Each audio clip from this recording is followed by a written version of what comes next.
are a police officer. Exactly. Prohibition has never worked anywhere on the planet, and for politicians to think it will work in this country or anywhere else governed by the UN directive, they're off their heads. I speak on behalf of an organisation called LEAP, and we are law enforcement against prohibition. We are a group of serving and retired police officers, legislators, DEA people, congressmen, prosecutors who realise the war on drugs is lost and can never be won. We need to do something different. We've been fighting the war on drugs for 44 years. 1971 we started in this country with the Misuse of Drugs Act, brought in on the tail end of the Americans, and a very old man called Richard Milhouse Nixon, Tricky Dicky, who wanted a war on drugs. He got his war on drugs, and it's been the most long-running and unsuccessful war I can ever think of.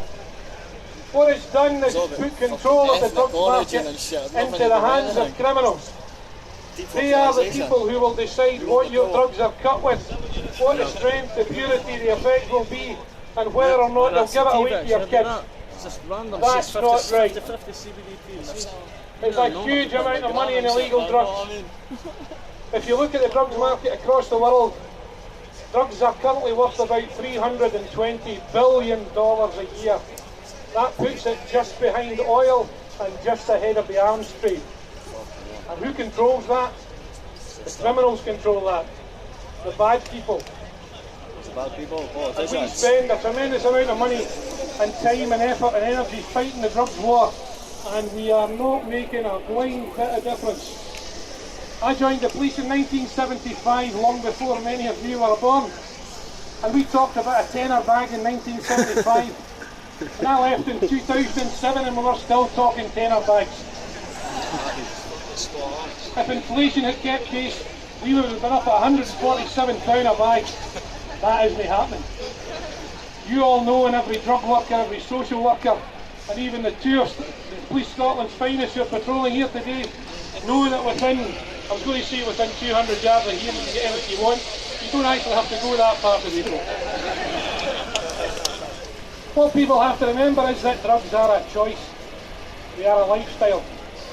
We have in Scotland somewhere in the region of 400,000 casual cannabis users. Cannabis is not a gateway drug. It does not lead you on to heroin and harder drugs. If that was the case, we'd have 450,000 heroin addicts. We have 50,000 heroin addicts who are mostly on a methadone programme and seem quite content to stay there.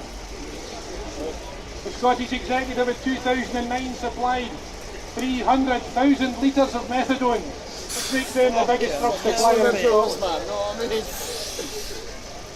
If we continue the way we are, nothing will change. You will still have young people getting criminal records for possession of very small amounts a week. That will prevent them doing so much in the future. We need to change our view and stop treating users as criminals, and if people want help to get off it, then they should be treated as patients. We need to take the money that we currently spend on enforcement and put it into education. We need to put it into treatment. We need to get away from Scotland as a wee country syndrome. We tend to think that the drugs war is about your car getting broken into and your stereo getting stolen. The drugs war is what's happening in Mexico, where in the last 9 years, somewhere approaching 60,000 innocent people have been murdered and slaughtered in the fight between the drugs barons for control of the area and the economy. That's what the drugs war is. It's a war on people. It's not a war on drugs.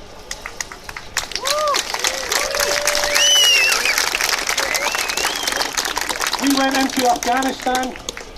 I'll not make any comment about why we went in there, but we were there for 10 years. One of the things we went to do was to reduce the flow of drugs coming out of Afghanistan. The flow of drugs from Afghanistan increased. It doubled. Now, if you can't control it with the British Army and the American Army in there, we're never going to control it. Just down the road there is Berlin Prison. You would think when you lock people in prison, that's the one place they won't get drugs. And everyone here knows that's the one place you're guaranteed to get drugs. So if we can't keep them out of prison, How are we going to keep them off the street? We need to rethink, we need to go and look at places like Portugal. Portugal have decriminalised possession for personal use. The doommongers I used to work with said it will become the drugs tourist capital of Europe. Sad to say it didn't. Drug use went up slightly and then it came down because people could go and get treatment without admitting that they had committed a criminal offence to get their dope. Crime went down. Crime went down because the police didn't have to spend all their time chasing people for joints. So it does work. We just need to have the strength and the balls to get up and do something about it. In Colorado in America, they have been legalising cannabis sales there now for a year. Most of you will be familiar with what happened in Colorado. The first year figures are out. They took in tax revenue $69 million off of $700 million sales of cannabis. Now that's $700 million that came out of the black economy and into the real economy, and people paid tax on it, and the producers paid tax. People can buy licences and grow their own plants. It stops it from being a criminal offence. It lets people have the choice. The doommonger said it would cause all sorts of problems. If you go to the World Health Organisation website, you'll find out that there hasn't been a massive increase in road accidents. Crime figures are down by 7%, and the number of people seeking treatment has risen by nearly 30%. If you do nothing, we'll be holding these rallies for the next 10, 12 years unless we get things to change. How do you change it? You are the people that need to change it. You are the people that have a vote, and votes are the only way this is going to change. Some of you may have noticed there's a general election on. None of you will have noticed a single word being spoken by any candidate whatsoever about a Royal Commission for a review of the drugs laws. That's what we need. So the next time they come to your door or you meet one in the street, ask them what they're doing about it.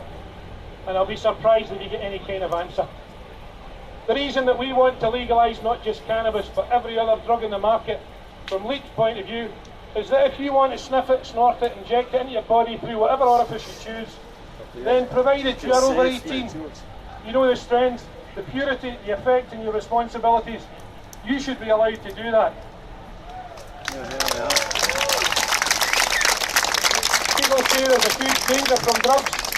If you go to the NHS risk website and look at the things you're most likely to be injured by in this country, top of the list is obesity and white sugar, and about 15th place comes illegal drugs, behind industrial accidents, motor vehicle accidents and obesity. So there is a perspective thing that needs to change. You are the people that need to change it. You need to talk about it. You need to convince other people of the strength of your argument. There are 400,000 casual cannabis users in Scotland. If they were an ethnic minority, they'd have their own MPs in their own schools.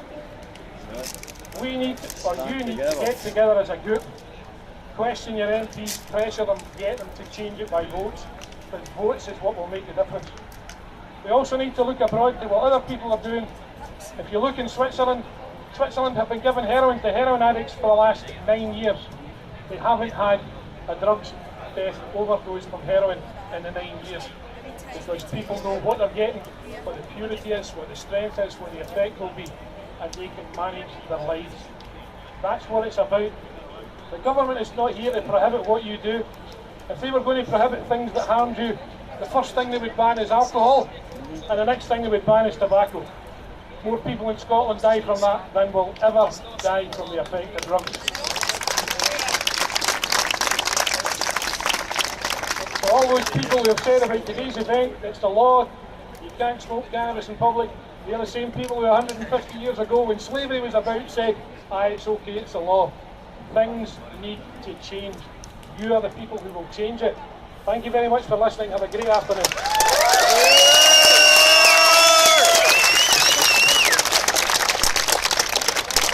Well said, sir, well said.